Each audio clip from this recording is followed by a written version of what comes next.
Sanibonani, ngithemba ukuthi naphila. Le video ayizuba yinde njengajwayele, izoba mfishane nje kakhulu futhi. Ngifuna ukubeka iy'mpawu ezisemqoka engifuna ukuthi uyibheke, ezingaba ezinye zey'mpawu ey'khombisa ukuthi you are spiritually gifted, noma unobizo, noma unesiphiwo, ngisho njalo. Le video izosebenza kakhulu kulabantu abahlushwa lezi mpawu but abangazi ukuthi zenziwa yini ngixolele. So ngizozama ukuyibala le mpawu masinya ngaphambi kokuba iphele le video, bese mhlambe nawe uyinuka amakhwapha ukuthi ngabe kwenze njani kuwe. Alright, ake siqala kuqala. Kusho ukuthini ukuthi ukuba gifted? Ukuba gifted kukhombisa ukuba nesiphiwo, especially masizothi spiritually gifted, kukhombisa ukuthi unesiphiwo osiphiwe ngabantu abadala. Uma ngithi usiphiwe ngabantu abadala, ngikhuluma ngedlozi lakini, ngikhuluma ngethongo lakini, kodwa ikakhulukazi la ngifuna ukukhuluma ngesiphiwo somuntu osuke eba umuntu ozolapha abantu ngelinye ilanga, ophiwe ukuthi elapha abantu ngelinye ilanga ikakhulukazi. So kusengenzeka ukuthi ezinye zale mpawu ziyakuhlupha but awazi ukuthi lento isho ukuthini, ihlala kuhlupha njalo. So namhlanje ngifuna wazi ukuthi after le video leyo usuyibuke yonke le video, wayilalela, wayi-understand, uzobe sowazi ukuthi wena uphiwe ini noma kwenziwa yini ukuthi kwenziwe lokho. Ezinye zazo ngizozama ukuthi ngibeke i-solution yakhona, but uma ingekho i-solution easy, kuyomele ukuthi uyobona umelaphi noma umuntu ozokunceda kakhulu. So ukuphiwa kusuke, noma ngithi if kuthiwa you are called, it's a calling, usuke ubizwe idlozi lakho la kuphi isiphiwo sokuthi ulapha abantu noma uphilisa abantu ngendlela ezihlukene ezingafani. Ngeke ngicacise ukuthi wena uphiwe kuphi, kodwa kukhona lapho engizoma ngithinta khona ubone nawe ukuthi okay, shuthi ngiphiwe mhlawumbe ubungoma, ngiphiwe ubunyanga, ngiphiwe ubuthandazi, ngiphiwe ukuba umbelethisi, ngiphiwe ukuba ugedla, ngiphiwe ukuba ini. I-majority yalama signs lawa ibuya izophelela emaphusheni. Amaphupho akho abuya abe confirmation ukuthi uphiwe ngale ndlela. Mhlawumbe uma uthi awazi amaphupho, uzokhonfenyelwa kumuntu omelaphi ngelinye ilanga. So kunento ehlupha abantu akasiyibheke.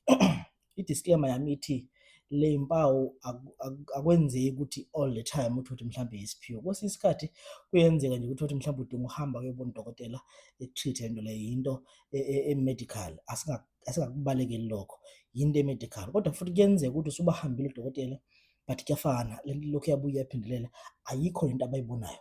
Then vula amadlebe namehlo ngokuchazeleke. Asiqale la.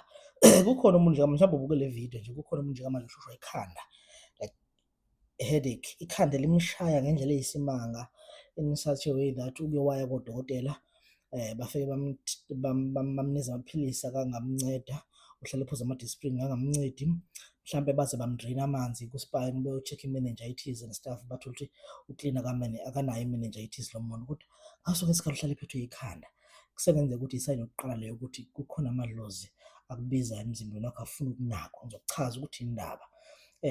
Kusengenzeka ukuthi kukhona amadlozi akubizayo afuna ukunakwa.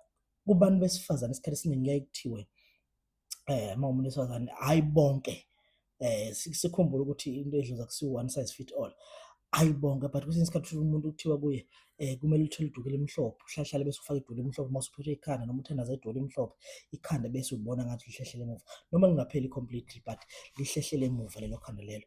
Mhlawumbe kumele uthole iduku eliyelo, kumele uthole iduku kanjani ukuze ukwazi ukugweme lento le. Lokho kuyenzeka ukuthi kube isiphiwo ukuthi ubizwa abantu abadala bayakufuna. Ukhumbule ukuthi idlozi ukuze mhlawumbe likuhlukumeze noma kube ngathi liyakugxoba emzimbeni wakho, kusuke kuyisimo sokuthi lifuna i-attention yakho. Noma ngithi attention, lifuna ukuthi ulinake, lifuna ukuthi ulenzele lento eliyifunayo.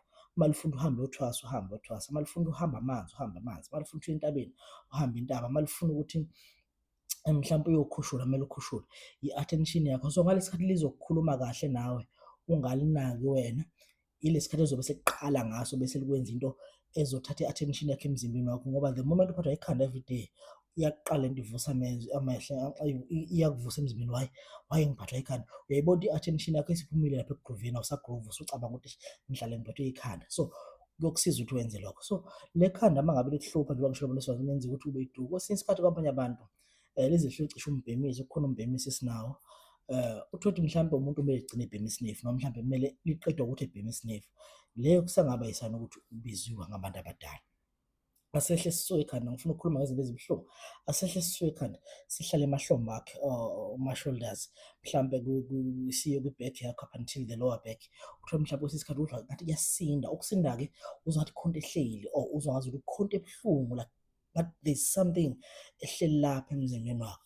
Lokho kuyaba yisayini sokuthi mhlambe unesiphiwo sabantu abadala, especially uma lento izokuhlupha kakhulu if uphakathi kwabantu, uzwe ngazuthi uyasindwa, kusengenzeka ukuthi kukhona abantu abakuhlela emzimbeni wakho abafuna ukuthi ubanake. Le ndawo, ikhanda, amahlombe, kube iqolo, bese kuba amadolo, kube izinyawo, yindawo ey'thandwa kakhulu idlozi, lifike lidlalele kulezo ndawo lezo kakhulu uma ngabe lizofuna attention yakho. So if kwenzeka kuba buhlungu la kakhulu ungazi ukwenziwa yini, ake sikukhawunte out ukukhathala, mhlawumbe kukhona ukuthi ukhathele vele, wena usebenza lapha kwaSawoti, uy'buthela uSawoti, that's fine, kunormal ukuthi ukhathale, but khona lokho ongekho normal noma ungenzakala lutho but ukhathale, umzimba wakho uzwa uhlukana lapha nendawo, kusengenzeka ukuthi leyo unedlozi. Ngisengikhulumile ngamadolo ukuthi mhlawumbe amadolo abuhlungu, uyile lapha kudokotela, ufike udokotela awunalutho, right, awunayo even konjeni isifo samathambo, right, kusengenzeka ukuthi ngempela kukhona into ekhona. Iy'nyawo zakho, ake sikhulume ngey'nyawo, iy'nyawo zakho, uthole iy'nyawo zakho ziyashisa all the time, uma yishisa mhlawumbe ziyajuluka ngaphansi, uthole iy'nyawo zakho mhlawumbe noma ulala uy'khipha ngaphandle kwengubo, but hhayi ngaso sonke isikhathi kusuke kuyidlozi, kuyenzeka ukuba idlozi. Uthole kwesinye isikhathi iy'nyawo zakho zishisa nje unombhulelo, kukhona into oyeqile. Uthole ukuthi medically, uthole ukuthi iy'nyawo zakho ziyashisa noma ziyavuvukala, zenzani, because unama-kidney, unenkinga yama-kidney mhlawumbe, kungakho kubalulekile ukuthi naku doctor uyo-check-a ukuthi kwenzakalani before uzobuye ubheke spiritually noma mhlawumbe uqale spiritually, it's totally up to you. But kuyenzeka lokho, kodwa kuyenzeka le dlozi likubambe iy'nyawo lize lizolokhu lifika okhalweni yakho, uma lilokhu okhalweni lakho ugcine ungasakwazi nokuhamba kahle, kanti uhlushwa idlozi. Ake sibuye phezulu, kuyenzeka kwesinye isikhathi ube namehlo akuhluphayo, it's either ayaluma noma blurry noma buhlungu, i-eyesight yakho ivele ibe vivid, ungakhoni ukubona into esekudeni kakhulu. Kubalulekile ukuthi uhambe uye ku-optometrist, ifike i-check ikutshele nje ini. But kuyenzeka uye ku-optometrist ukuthi uma ubuya kufane, kungabi bikho into eshintshayo, ikunikeze umuthi ubathi ufake ama-drops kufane, but once waqala waphahla edlozini lakho, waphuma nedlozi lakho, kuba khona umehluko uba khona, kusengenzeka ukuthi idlozi lihlala emehlweni futhi. Ake siqhubeke sikhulume ngey'ndlebe zakho. Iy'ndlebe zakho uyazazi ukuthi iy'ndlebe zakho zibuhlungu, iy'ndlebe zakho noma ziyaluma, uyahamba uye